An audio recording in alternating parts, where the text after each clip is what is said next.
ROD cone dystrophy, anxiety, anorexia, anxiety, depression, autism, gastroesophageal reflux disease, polycystic ovarian syndrome, depression, irritable bowel syndrome, anxiety, psoriasis, anxiety, bulimia, depression, anxiety, depression, obsessive compulsive disorder. Would you believe me if I said that I am severely sight impaired? Would you question me if I said that I struggle with mental illnesses? You wouldn't be the only one who tells me that I look fine, that it's all in my head and that I'm not blind. And that's why I will show you why invisible illness stigma needs to go.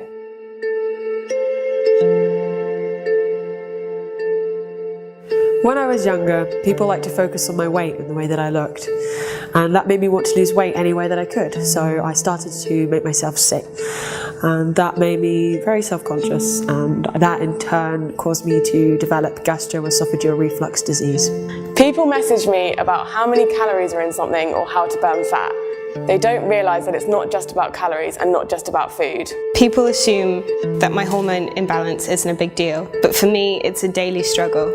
I've experienced judgment from people not understanding what anxiety or depression is because they've never experienced it themselves, and they don't understand that it's not something that happens because of a reason. You don't have to go through something that triggers it. It can just be a sound or a smell or an image that you see that might take you back to a particular time where your anxiety was really bad, or an event that caused a lot of anxiety and depression for you.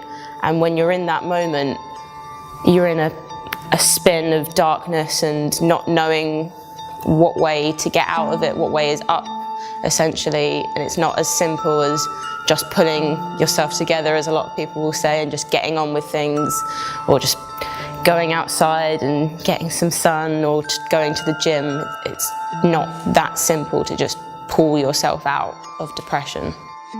It used to take me up to 2 hours to decide what to wear for the day so that I could cover up my body so that no one would see my skin or think that I was a band's victim. They make some of the simplest tasks impossible, such as using a phone or ordering at a restaurant. I have been told before that you can't have OCD. You are not super tidy, you're not super organised. It just so happens that I suffer from a form of OCD known as pure O, or pure obsession.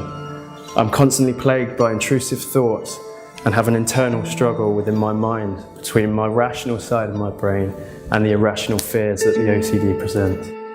I won't let my illness trap me.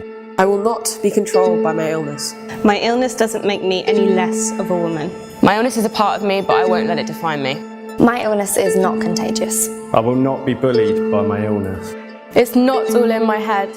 Recovery is possible. I will not let anyone question me.